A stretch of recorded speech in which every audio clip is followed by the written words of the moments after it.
Muy buenos días con todas las personas que nos escuchan en este, que es el último programa de la temporada de Dimensión Creativa. Estamos con Pancho Aguirre, que es un placer tenerle aquí en el podcast para cerrar esta temporada. Panchito, muchas gracias por haber aceptado la invitación. ¿Cómo estás? Bien, muchas gracias también por la invitación.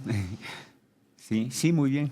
Qué bueno, qué bueno. Mateito, ¿está contento con el Pancho Aguirre aquí? Yo siempre. El Panchito ya es parte de la casa aquí en Radio Oda. Ah, sí, ha venido otras veces. Ya ha venido Sí. y de hecho Sí. estamos con un proyecto ahí que ya les hemos de ir contando a lo largo del podcast. Qué bueno. Bueno, en esta oportunidad, Pancho, queríamos conversar contigo sobre el teatro y sobre la vida y cómo hacer vida del teatro. Bueno, para mí, digamos, el teatro fue, bueno, mi fuente de aprendizaje, ¿no? Yo nunca fui buen alumno, siempre en cosas que tenían que ver con lenguaje yo era muy bueno, pero en todo lo que tenía que ver con números yo era pésimo, cero a la izquierda, me llegué a creer tonto.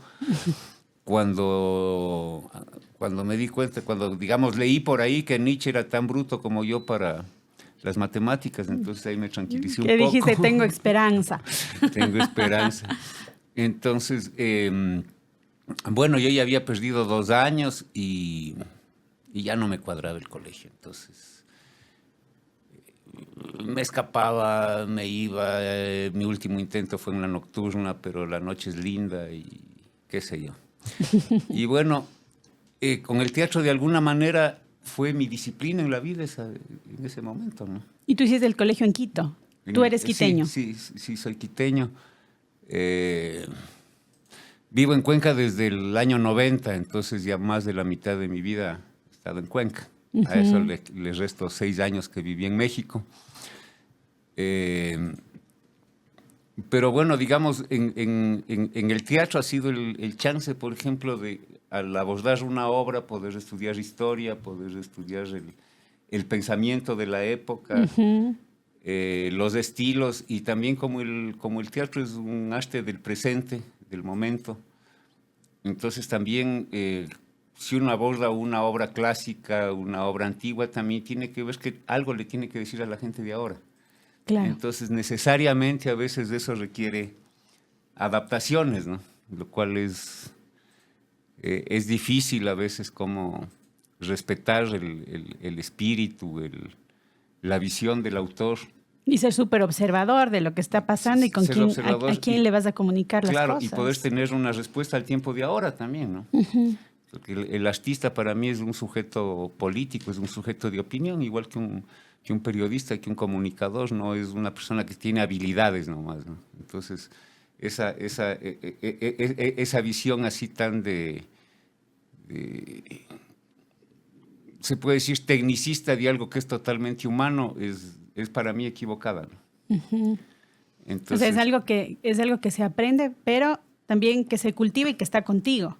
claro, entonces, por ejemplo, para abordar un personaje hay varias vías, ¿no? Hay una vía física, hay una vía psicológica. Entonces, por medio de la vía física, yo copiando exactamente el gesto de una persona, yo ya puedo ingresar en su psicología, en su manera de ver. En su mundo. En su mundo, eso, digamos, hay mucha literatura y mucho texto psicológico que habla de eso, ¿no? Me acuerdo, Nietzsche dice en una de esas que una de las formas más directas del aprendizaje es la imitación. Creo que es en el Anticristo que dice.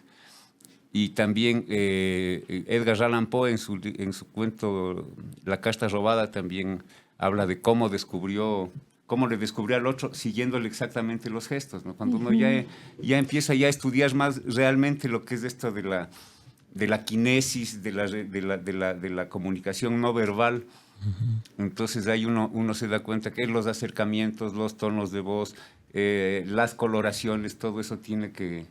Está diciendo cosas. Claro. Entonces, el gesto como una puerta para la persona. Claro.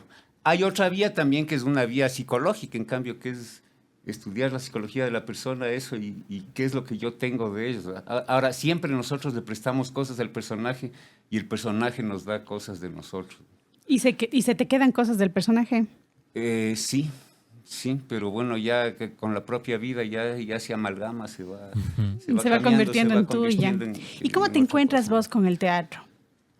Bueno, el teatro es mi vida, es lo que más me gusta. Hay una cierta ansiedad que a uno le gusta también, eso, ¿no? De no saber, ese nervio del estreno, de acordarse bien los textos, de ¿Pero todo es por eso, el ¿no? escenario el nervio? O sea, ¿es por la reacción de la gente o no? Porque también da el nervio en el ensayo. Por el ser visto en el ensayo también, Así. pero mucho más frente al público, ¿no? Ya. Eh, O sea, capaz el nervio yo viene ya, por el... ahorita ya me voy a meter en física y en otras notas de las cuales no soy especialista, pero tengo entendido, creo que por ahí la física cuántica habla algo de eso, que cuando se inventó el microscopio electrónico para ver el átomo, resulta que el átomo no se deja ver, que se esconde. Entonces ya últimamente, en la última tecnología, ya hay como un microscopio que no es directo, sino que es como de churo.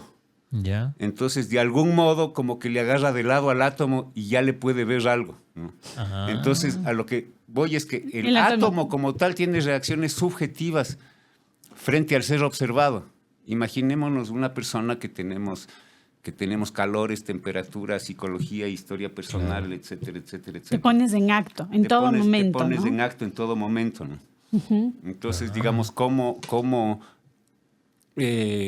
y que lo que uno diga pues sea creíble. Entonces, para eso uno tiene que hacer todo un trabajo, qué sé yo, de tener una película interna de lo que está diciendo. Hay muchos... Y además, una cuestión también como metafísica de observarse mientras observa constantemente, ¿no? Sí. ¿Qué es lo que estoy haciendo? ¿Cómo me están mirando? Y al mismo tiempo hacer. Entonces Claro. es como que estás, en realidad tienes un montón de mentes Sí, dentro de tu cabeza. sí, claro. Wow. Ahora, yo creo que, por decir, yo con un gesto puedo estar contando la historia de mi vida. Eso no lo capta tu razón, pero sí lo capta el inconsciente. Con un silencio, Como con una un silencio. mirada. Entonces, qué sé yo, por eso que hay cuantos que fungen de videntes, de sabios, de esto, de iluminados. En realidad lo que manejan es cierta tecnología de abrir un poco los compartimentos de la razón y que entre la información de otra manera. Entonces, pueden ver más, ¿no es cierto? Y el personaje cambia dependiendo del público. O sea, la misma obra que Sí. tú estás montando, tienes un público y tu personaje cambió por otro público. Sí, en obras de humor, por ejemplo, es evidente. En la costa se ríen de unas cosas, en la sierra se ríen de Claro. otras. Ya. Es por tema cultural también, ¿no? Por un tema cultural, claro. Claro. Y el personaje muta, tomas El per- decisiones Sí. en escena. Sí, entonces, claro, es interesante porque uno cuando ya está bien metido en la obra, uno le vive a la obra como un mundo paralelo, como una vida paralela, pero a la vez tiene la conciencia de que es una obra de teatro, de que, qué sé yo, hay un público que a uno le está viendo, que uno no puede salir corriendo emocionado porque se estrella o contra las paredes o contra el público. Entonces hay siempre como una doble atención, una doble conciencia. Por eso lo que se llama el naturalismo, que muchas veces se ha dicho, hay dos técnicas, ¿no?, en la actuación. Una es la biomecánica y otra es el mal llamado naturalismo. La biomecánica es todo lo que parte de fuerzas físicas, ¿no? De ahí viene Meyerhold, Grotowski, Eugenio Barba. Y el llamado naturalismo es lo que viene de Stanislavski. Vienen Stanislavski, Strasberg del Actos de Estudio, William Layton, algunos que para mí no son escuelas contrapuestas, sino que se encuentran muchas veces. Se ¿no? complementan. Se complementan. Entonces, por ejemplo, si yo hago un trabajo meramente físico, queda en gimnasia. Y si yo hago un trabajo meramente psicológico, eso es una neurosis, lo que se ve, ¿no? Entonces hay como puntos de equilibrio en eso, ¿no? Bueno, pero a ver, acá iba con el asunto de las dos, de estas dos vertientes. Entonces, ambas son buenas. ¿Por qué está mal llamado el naturalismo? Porque uno siempre necesita una doble atención. La única manera real en que puede haber un naturalismo estricto es en el cine, porque hay el coste, y con un camarógrafo que le siga al actor, y con un director que le haya creado tal estado psicológico que pueda realmente... Tal ambiente. Que pueda sentirse totalmente... O sea, el mismo, ¿no? Pero entonces ya es un trabajo ya de camarógrafos y del director y de todos. Pero si no, uno tiene, por muy metido que esté en la película, uno tiene que tener conciencia del cuadro. Uno sabe que si camina mucho, uno ya se sale del cuadro. Entonces siempre es necesario una doble atención. Una atención espacial también. Sí, digamos que somos unos locos, unos locos racionales, unos locos conscientes, unos locos que podemos controlar nuestra locura, porque de algún modo tenemos que desatar ciertos compartimentos para que salga el inconsciente, pero tampoco debemos permitirle que se desborde, primero por nuestra salud mental y después porque la obra se va para otro lado. Pero también unos locos que además de controlar su propia locura, son capaces de comunicarse con la locura de los demás y de los que te están viendo, ¿no es cierto? Claro, y de establecer una comunicación especial con ese que te está mirando y con sus deseos o sus dudas o ese espejarse en el actor, porque uno, tanto en una obra de teatro como en el cine, no puede evitar ese espejo. Y yo frente a esto, y yo frente a esta situación. Y si me estuviera pasando a mí, ¿cómo reaccionaría? Siempre se da ese diálogo interno o compartido. Entonces, la potencia que tiene el actor es ese dominio, esa posibilidad de dominar eso, ¿no? Sí, claro. Por eso siempre hay un nervio antes de empezar, por más de que uno tenga todos los años que tenga. Y es más, hay que mantener ese nervio, ¿no? Y eso es lo que usted decía que era como medio adictivo, ¿no? Ese nervio, o sea, se gusta esa ansiedad, digamos, previa. Claro, un poco tiene esa ansiedad motivadora. Sí.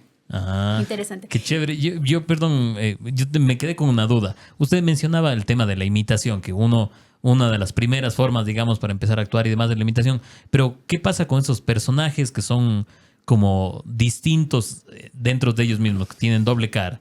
Que uno les ve de una forma, intenta imitarles, pero después son de otra forma. O sea, cuando hay un personaje... Es que hay que indagar, uno no puede quedarse en el primer compartimento de imitar el gesto, porque entonces ahí se vuelve un cliché, ahí se acastona la cosa. Sino que a partir del gesto puedo indagar la personalidad del personaje. Claro. Puedo ir más allá, incluso ya en determinado momento. Si hay una indagación del personaje, hay momentos en que se rompe la estructura física del personaje, porque nosotros somos así también. Nosotros podemos manejarnos una máscara con la que nos movemos bien por todas las, pero en un momento de crisis... se cae la máscara. Nos sale otro. Claro. Ya.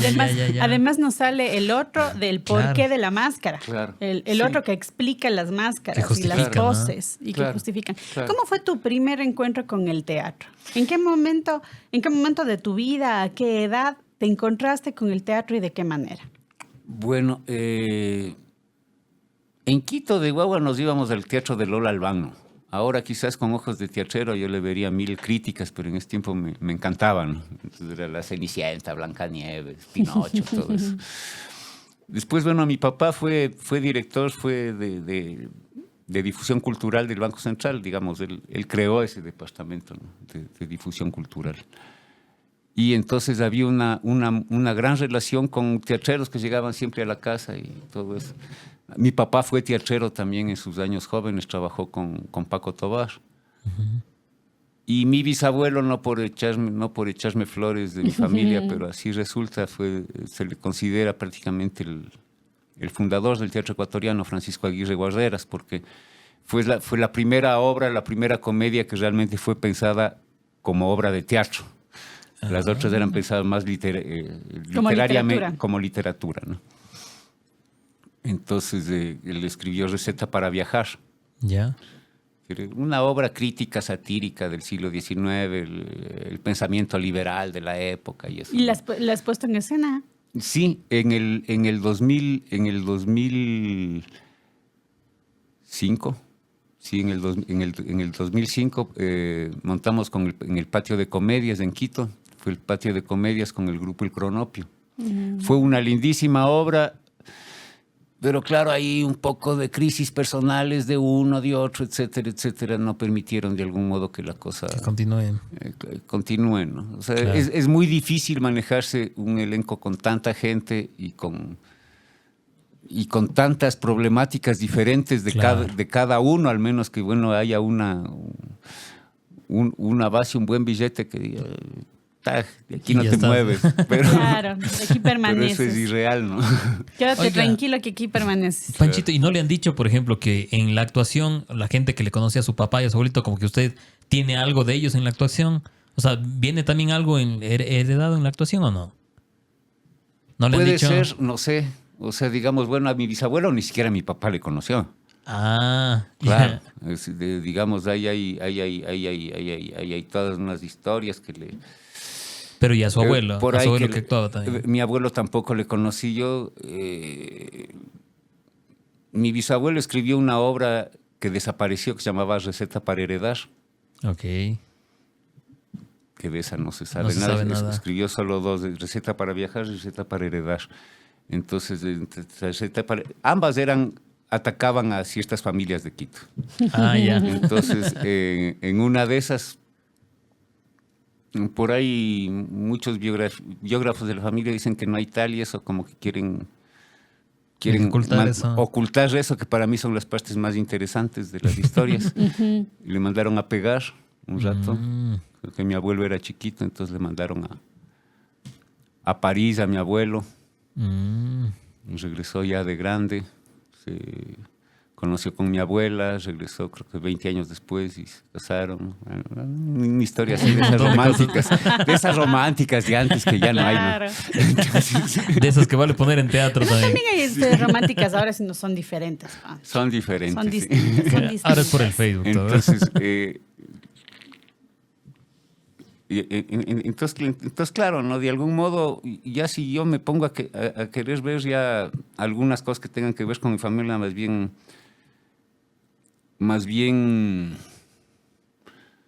una cierta tendencia a la proscripción, a ser proscrito, ¿no? Por el lado de mi madre, en cambio, familia Andrade, pues de ser parientes de uno de los que atentaron contra García Moreno. Mi tío bisabuelo fue Roberto Andrade. Ajá. Entonces también había como un estigma, ¿no? Ya. Y por el lado de mi papá, pues también el gran insultador, nieto del gran insultador.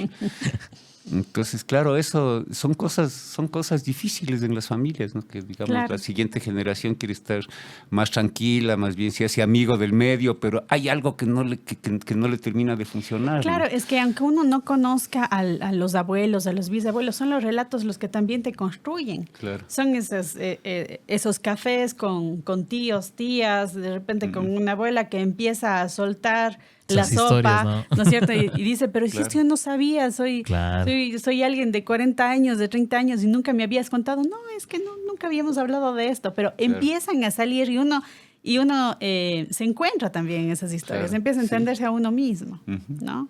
Eso Esas justo- cosas que tenemos dentro. Claro, y justo por eso venía mi pregunta, como que si, o sea, yo le estaba pensando como si la actuación como tal, si es un talento nato o si se puede aprender. Si alguien que no sabe y no se le da, ¿puede aprender a la larga a actuar? Ambas cosas, Sí. ambas cosas. De algún modo, por ejemplo, si a mí, yo aunque quisiera, si me quieren meter en una cuestión ya de programación de alta matemática, por más esfuerzos que le haga, no da mi naturaleza para eso. Les voy a hacer un daño, Di. Exacto.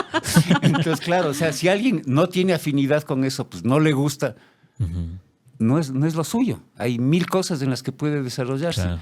Pero son ambas cosas también, porque cuando se entra del el llamado talento natural, si no se le mete técnica después, esos mismos aciertos se convierten en mañas. Ya. Entonces, Que son difíciles de quitar después. claro, por ejemplo, hay muchos actores naturales. Un niño es un actor natural, Ya. porque se imagina exactamente lo que está jugando. Si juega a la cocinita, le salta el aceite, se quema por aquí, etc. Claro, porque está realmente metido y uno ve la película de lo que está pasando. Ya como actores lo que hacemos es eso, pero ya de una manera consciente y de una manera técnica, lo volvemos técnico de algún modo, ¿no? Ahora, el arte de la actuación como tal en Occidente está escrito hace un poco más de 100 años nomás. Antes no es que no había, pero no hay registro de eso. Claro. Entonces, no estaba sistematizado. No estaba sistematizado. Por ejemplo, de Diderot, muchos dicen que él se basó en el libro de oratoria de Quintiliano, pero el mismo Quintiliano dice que la oratoria no tiene nada que ver con el teatro. Yeah. Y entonces ahí surge también en la paradoja del comediante la eterna discusión de que si el actor debe encarnar, debe poseerse o debe ser totalmente frío y ser un grandísimo mentiroso con capacidad de engañar a cualquiera. Yo digo ambas cosas. Claro. Porque tiene que ver con tipos de personalidades también. Y con los métodos que utilicen, Y ¿no? con los métodos que se utilizan también. Me imagino que si es que encarnas el personaje, de repente el personaje te empezará a dar datos que no tenías previstos en tu mente, sino como decías antes, está en tu subjetividad. Claro. Entonces empieza a hacer ese juego con este personaje. Claro. Grotowski dice en eso que al estudiar un personaje, él se basó en una fotografía de su abuela y le imitó con exactitud todo el gesto corporal que tenía en la foto. Y de pronto se dio cuenta que empezaba a adquirir la voz de su abuela, los gustos de su abuela, las ideas que podía estar, se convirtió en su abuela.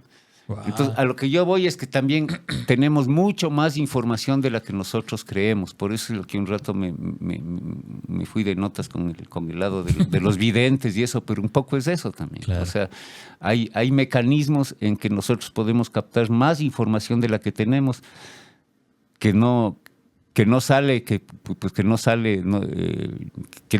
como en una computadora, claro. Que sale por medio de metáforas. Y hay un poco la cuestión del símbolo, ¿no? Del sueño también, esas relaciones entre sueño, símbolo, semisueño, claro. Etcétera. Esto de me siento mal o me siento bien o me siento cómodo o incómodo con una persona, con la cercanía, con claro. hablar o no sé por qué me cae mal. Claro, claro. Se siente también una vibra claro. así. Es... Claro. Ahora yo veo en la academia, no sé, a lo mejor son mis paranoias y eso, pero yo veo que hay como una especie de peste positivista en el pensamiento, ¿no? Y le llamo peste no porque el positivismo sea malo, sino porque intenta ser homogénico, ¿no? Sí. Entonces, por ejemplo, todo pensamiento con fracturas, todo pensamiento con oscuridad, de algún modo es desechado. Entonces, el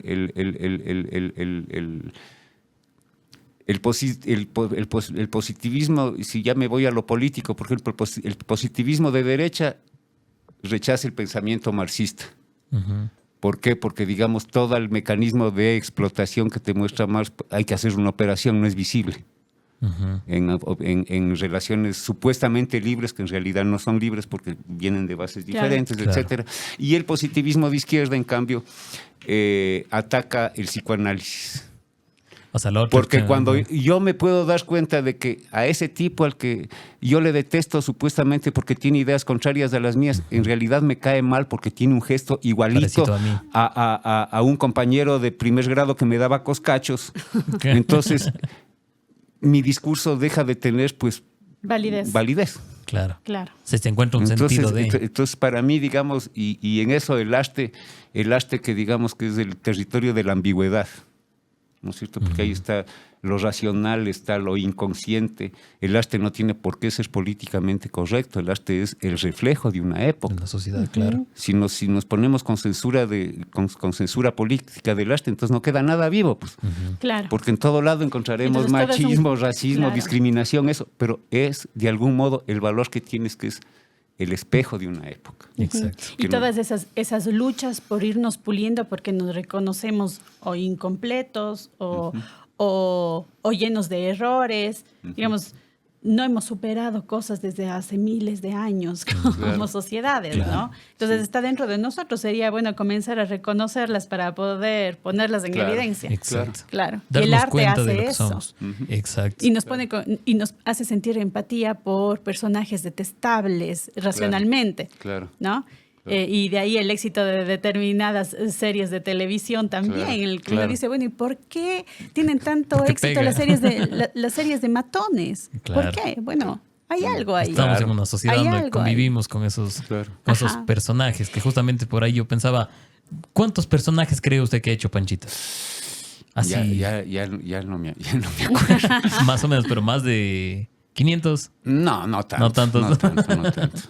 No tanto. Yo, haciendo cuentas, yo he estado en unas 60 obras más o menos en mi vida. Y aparte con películas y todo películas eso. Bueno, aparte películas, cosas para videos, televisión, capaz. Cosas para televisión, eso también ahí son como unos 30, 40 trabajos. ¿Y cómo te encuentras con el cine? ¿Y ese encuentro te generó tensiones? ¿Es distinto el cine al teatro? Es distinto porque en el teatro uno parte con un ahorro de energía que tiene que desplegar a lo largo de la obra. La energía de la obra descansa sobre el actor en el teatro. En el cine es un elemento más. Entonces, pero en el cine lo que es importante es la organicidad. O sea, tener perfectamente clara la situación, los objetivos, etcétera, etcétera, de ese momento y estar 100% en el momento. Tampoco puede haber un incremento del argumento porque se firma por conveniencia de la ocasión. Entonces puede haber, qué sé yo, la escena 1, la 15, la 25. Si todas son en un lugar, entonces todas se hacen en ese lugar. Se filma todas en ese lugar. Entonces, no es cronológico. Claro, no es cronológico. Entonces no vas viviendo la historia en sincrónico, ¿no? Entonces, entonces lo que hay que tener muy claro es el momento y la historia en general. Entonces,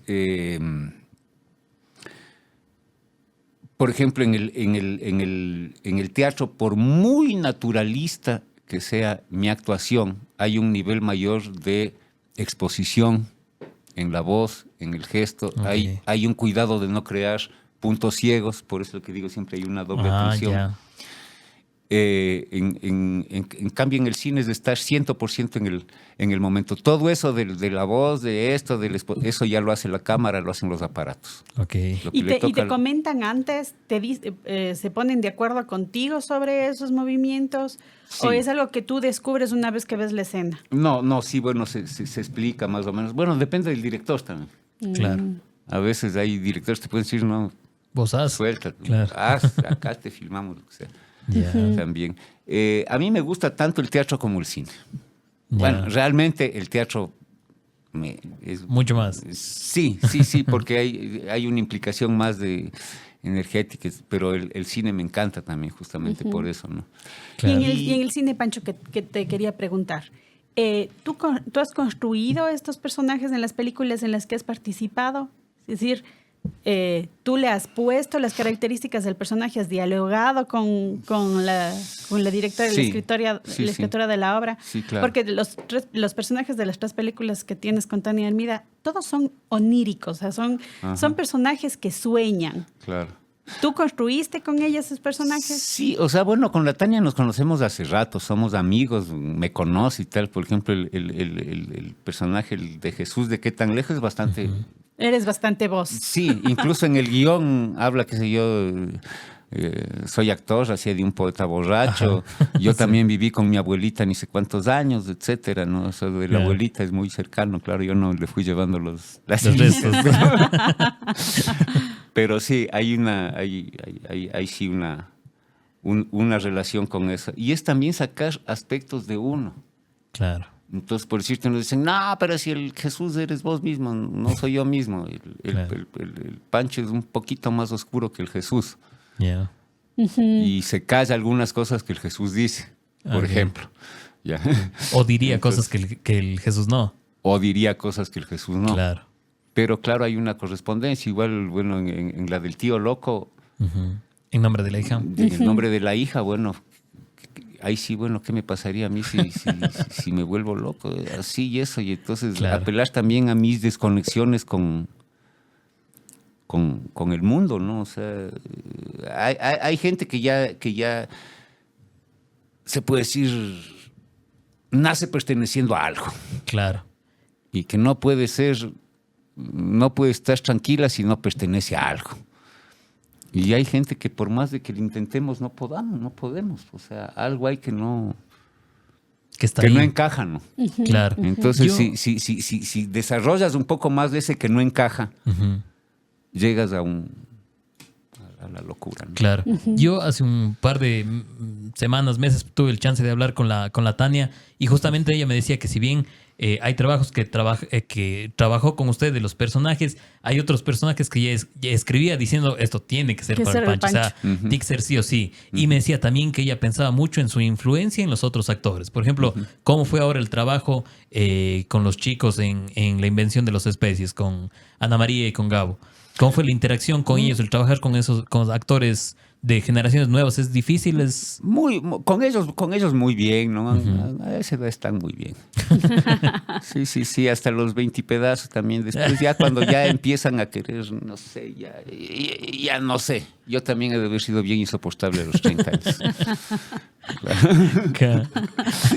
Todos, sí. Bueno, Pancho, muchas gracias por haber aceptado nuestra invitación. Como siempre decimos, con el Mateo va a quedar una segunda parte. Pero finalmente, para esta gente con la que te has encontrado en la docencia, ¿no? Primero, ¿cómo ha sido la docencia y el encuentro tuyo con la docencia? ¿Y qué consejos les darías a los nuevos actores? Bien, a mí me gusta mucho dar clases, ¿no? Y realmente cuando hay buena receptividad es lindísimo. Entonces, de algún modo aquí en la escuela y en la UDA, pues se me ha dado el chance de mostrar mi experiencia de alguna manera, ¿no? De compartir mi experiencia. Ha sido una muy buena experiencia, hay una muy buena relación con los compañeros, hay mucho respeto.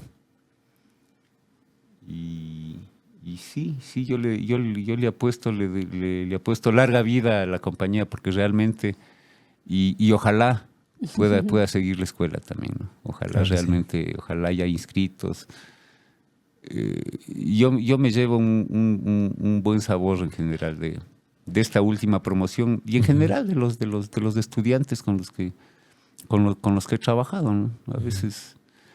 A veces qué sé yo, hay alguno que anda vociferando por ahí y claro, y a veces los jóvenes, por no sentirse aislados, terminan poniendo like a cualquier cosa. Esas son cosas que son dolorosas a veces, ¿no? Entonces, pero bueno, claro. Tampoco hay que... Pero bueno, es la época de ahora. Sí, también. Y es la gente con la que uno se va encontrando en el camino de la vida. Habrías compartido también escenario, obras, con muchos de los que fueron tus alumnos, tus estudiantes. Claro, sí, ajá. Sí. Por decir, qué sé yo, yo fui profesor del Cacho, ¿no? Del Cacho Gallegos, cuando él tenía 16 años, ¿no? Entonces hicieron un taller un curso de actuación en la Casa de la Cultura, y bueno, de ahí de un grupo como de 25 que les mantuve motivados todo el rato, porque siempre eran ejercicios interesantes y tal. Bueno, el que quedó de teatrero fue el Cacho, ¿no? Un poco la Gabriela Valareso también un rato siguió trabajando, pero ya no. Pero el Cacho, y después, bueno, el Cacho fue mi director cuando hicimos Final de Partida. Una muy buena dirección del Cacho, entonces, ¿no? Eso... Qué bueno que alguien que haya sido alumno de uno desarrolle más y que un rato le puede enseñar a uno también, ¿no? Qué chévere. Entonces, eso es claro, una espiral virtuosa. Sí. Qué chévere. Muchas gracias, Pancho. Este es el podcast de la Facultad de Diseño, Arquitectura y Arte. Muchas gracias por acompañarnos. Muchas gracias. Y con este episodio hemos terminado nuestra primera temporada. Y les agradecemos mucho por escucharnos, y si es que tienen sugerencias, todas bienvenidas. Muchas gracias. Un abrazo, Mateito. por el tiempo compartido. A ustedes muchas gracias. Cuídense mucho. Nos vemos Chau, para la siguiente chau. temporada. Chau. Chao.